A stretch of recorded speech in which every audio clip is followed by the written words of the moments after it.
Lebih sedikit bukan berarti tidak ada ya kawan scale-up, dibandingkan investasi yang lebih rumit.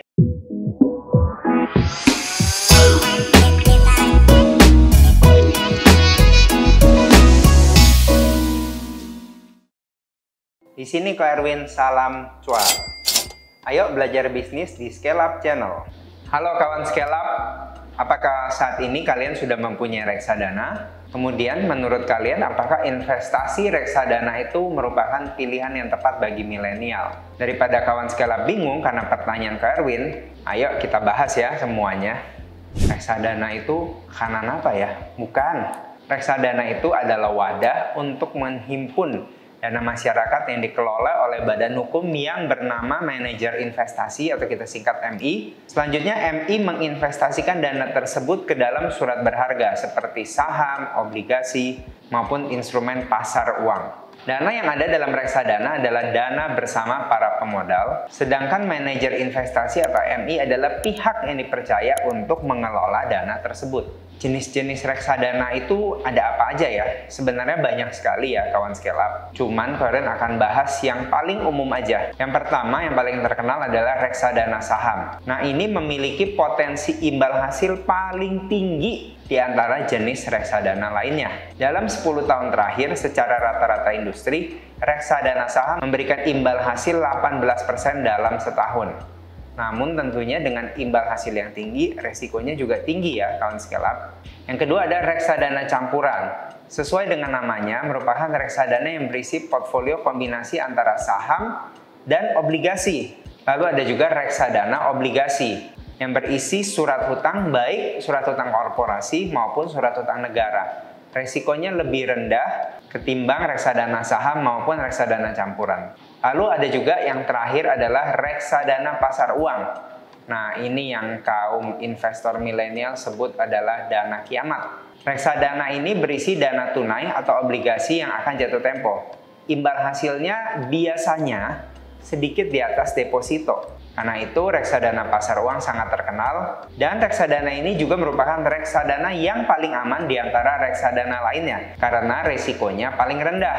Makanya ini disebut-sebut sebagai dana kiamat. 4 jenis reksadana di atas adalah yang paling umum diminati oleh para investor. Namun karena Indonesia merupakan penduduk dengan mayoritas muslim bahkan yang terbesar di dunia, maka jenis reksadana yang satu ini juga populer di masyarakat, yakni reksadana syariah. Reksadana syariah ini instrumen dan mekanismenya tidak boleh bertentangan dengan prinsip-prinsip syariah. Salah satunya adalah tidak menempatkan dana investasi pada sektor industri yang mengandung riba, seperti sektor perbankan atau industri penghasil minuman keras. Kalau berinvestasi pada sektor perbankan pun berinvestasinya pada bank yang syariah. Nah, apa nih keuntungan jika kita berinvestasi pada reksadana? Yang pertama, kita bisa mendiversifikasikan investasi kita ke dalam satu atau dua jenis instrumen investasi yang berbeda. Jadi kita bisa mix and match antara saham, obligasi, maupun pasar uang. Yang kedua, cenderung memerlukan analisa lebih sedikit. Lebih sedikit bukan berarti tidak ada ya kawan scale-up, dibandingkan investasi yang lebih rumit seperti saham, properti, maupun collector's item. Dan jika diinvestasikan dalam jangka panjang, maka biasanya akan bisa mengalahkan inflasi. Lalu yang keempat, investasi reksadana ini cenderung liquid, gampang untuk diperjualbelikan. Biasanya kita bisa mencairkan reksadana kita dalam waktu kurang lebih 2-7 hari kerja paling lama, tergantung jenis reksadananya. Nah, tentu saja ada juga beberapa kekurangan dari investasi reksadana. Yang pertama, selain menjual atau membeli, kita sebagai investor tidak punya kontrol atas aktivitas investasi kita. Jadi kita menyerahkan seluruhnya kebijakan investasi itu kepada MI atau manajer investasi kita. Nah, tentunya yang kedua, kita juga bisa kehilangan investasi kita karena manajer investasi yang kita percayakan dana kita itu one prestasi. Contohnya beberapa tahun lalu kita dihebohkan dengan kasus Jiwasraya ya kawan scale up, yang juga menyeret banyak reksadana lainnya. Yang ketiga, adanya biaya dalam memiliki reksadana itu, atau disebut expense ratio, yang biasanya adalah biaya pengelolaan oleh manajer investasi itu. Ya, dan biaya ini dibebankan kepada investor reksadana. Lalu bisa juga adanya pembubaran reksadana akibat adanya pelanggaran berdasarkan pengamatan OJK yang akhirnya bisa mengakibatkan gagal bayar ke investor. Nah, kawan sekalian pasti sudah terbayang ya dengan investasi reksadana. Nah, setidaknya sudah lebih familiar dengan pengertian jenis, kelebihan, dan kekurangannya seperti apa. Nah, menurut kawan scale up, apakah reksadana bisa menjadi salah satu opsi yang tepat untuk investasi Anda? Nah, sebelum lanjut, Corin ingin ingetin jika kawan scale up mau tanya tentang investasi, bahkan tentang bisnis, boleh tulis ya pertanyaan di kolom komentar di bawah ini.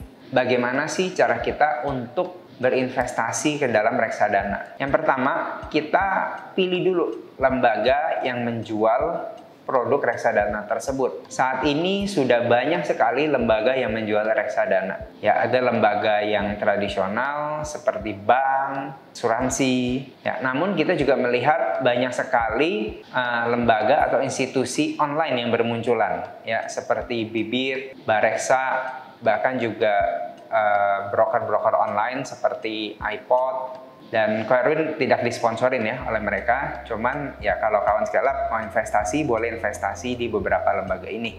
Yang kedua, pahami dulu macam-macam reksadana. Ya, tadi Corin udah jelasin di awal ada 4+1 jenis reksadana yang ada di Indonesia. Nah, kawan sekalian pahami dulu mana yang sesuai dengan jangka waktu investasi dan risk profile dari kawan scale up. Sebab berinvestasi reksadana membutuhkan jangka waktu yang berbeda-beda. Nah, ini saran Ko Erwin ya, tapi nggak harus diikutin secara plek-plek, tergantung dari kawan scale up. Nah, Ko Erwin akan bahas secara lebih detail ya. Bagi Anda yang ingin berinvestasi di bawah 1 tahun, ada baiknya memilih reksadana pasar uang. Karena ini adalah yang paling cocok untuk pemenuhan tujuan keuangan dengan jangka waktu yang sangat pendek. Dan ini juga cocok untuk investor dengan risk profile yang konservatif. Reksadana pasar uang ini biasanya menempatkan dana mereka di dalam deposito maupun surat utang jangka pendek. Seperti Corin bilang di awal, ini adalah yang sangat minim resiko. Kalau Anda ingin berinvestasi dengan time horizon 1-3 tahun, Anda baiknya ditetapkan di dalam reksadana pendapatan tetap.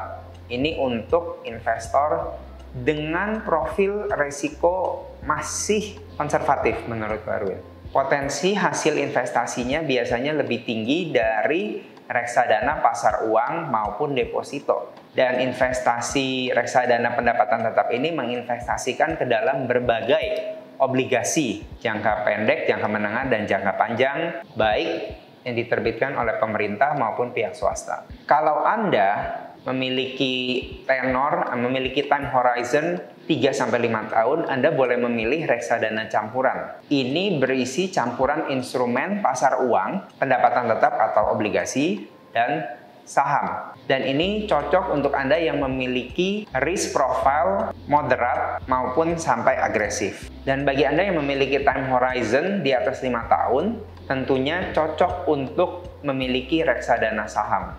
Reksadana saham itu memiliki alokasi investasi minimal 80% ke dalam saham atau ekuitas. Ini cocok untuk Anda yang memiliki profil agresif. Jadi Anda mau untung besar, tapi Anda juga berani untuk menanggung kerugian yang besar.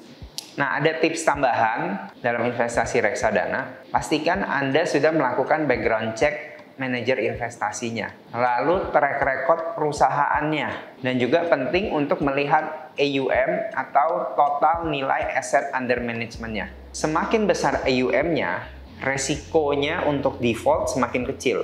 Lalu juga Anda boleh cek historical return dari reksadana tersebut. Lalu yang kedua, Anda harus pastikan bahwa reksadana tersebut sudah memiliki izin dari OJK. Yang ketiga, nah ini nih yang jarang dilakukan oleh banyak investor. Baca dulu prospektus dari reksadana tersebut. Kenapa? Karena prospektus itu adalah seperti buku manual untuk berinvestasi dalam reksadana. Kita bisa mendapatkan segala macam informasi yang kita butuhkan di sana, mulai dari perizinannya, manajer investasinya, kebijakan investasinya, biaya investasi, hingga tata cara pembelian dan penjualan reksadana. Juga di mana aja sih dana dari kita ini akan ditempatkan. Nah, itu semua ada di dalam prospektus reksadana tersebut.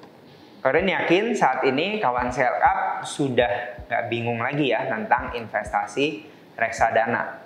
Ya, minimal udah lebih ada knowledge sedikit lah ya. Kalian sekali lagi berpesan, pilihlah produk reksadana yang diawasi oleh OJK.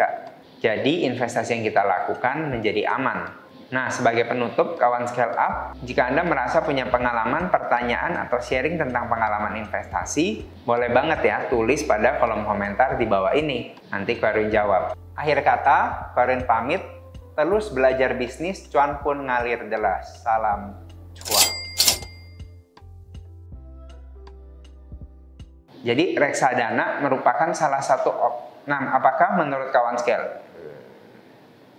Oke, jadi tadi kan apalagi sudah paham dengan pengertian bla bla bla. Nah, ini juga ngaco nih. Nah, berarti yang tadi nggak usah deh.